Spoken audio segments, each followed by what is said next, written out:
지난해 7월 SK건설이 시공 중이던 라오스의 수력발전소 보조댐이 붕괴됐죠. 100여 명이 숨지거나 실종됐습니다. 이재민 수도 6천여 명에 이르렀습니다. 그동안 라오스 정부가 독립전문가위원회를 구성해 사고 원인을 조사했는데 적절한 조처로 막을 수 있었던 붕괴 사고이며 사실상 인재라는 결론을 내렸습니다. 네, 이 댐 붕괴 사고의 원인이 뭐인지는 이 피해 보상을 누가 할지와 관련이 돼 있는 문제인데요. 이 같은 라오스 정부의 발표에 대해 시공사인 SK건설 측은 조목조목 반박을 했습니다.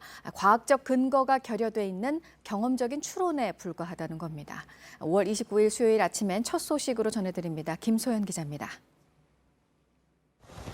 지난해 7월 라오스 세피안 세남로의 수력발전소 보조댐이 무너졌습니다. 5억 톤의 물이 터져나오며 사망자 40명, 실종자 66명, 이재민 6천여 명이 발생했습니다.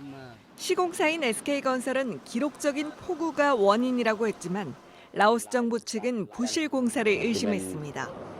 라오스 국가조사위원회는 어제 독립전문가위원회 조사 결과를 인용해 적절한 조처로 막을 수 있었던 붕괴 사고라는데 의심의 여지가 없다고 밝혔습니다.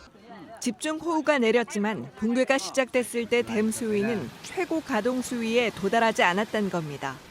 위원회는 적색토로 쌓은 보조댐에 미세한 물길을 따라 물이 샜고 이로 인한 내부 침식과 집안 약화를 원인으로 지목했습니다.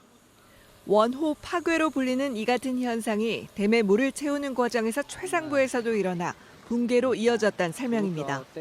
SK건설은 입장문을 내 반박했습니다.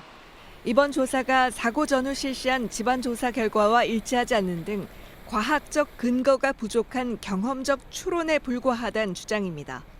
위원회가 토사층에 물길이 생기는 파이핑 현상을 입증하지 못했고 원호 파괴가 원인이라면 댐 하단부에 대량의 토사 유출이 있어야 했는데 그런 일이 없었다는 겁니다. 또 이번 조사에 옵서버로 참여한 한국정보조사단과 엔지니어링 업체들도 위원회와 의견이 다르다고 했습니다. 막대한 피해 보상 문제가 달린 만큼 사고 원인을 둘러싼 라오스 정부와 SK건설의 공방은 이어질 걸로 보입니다.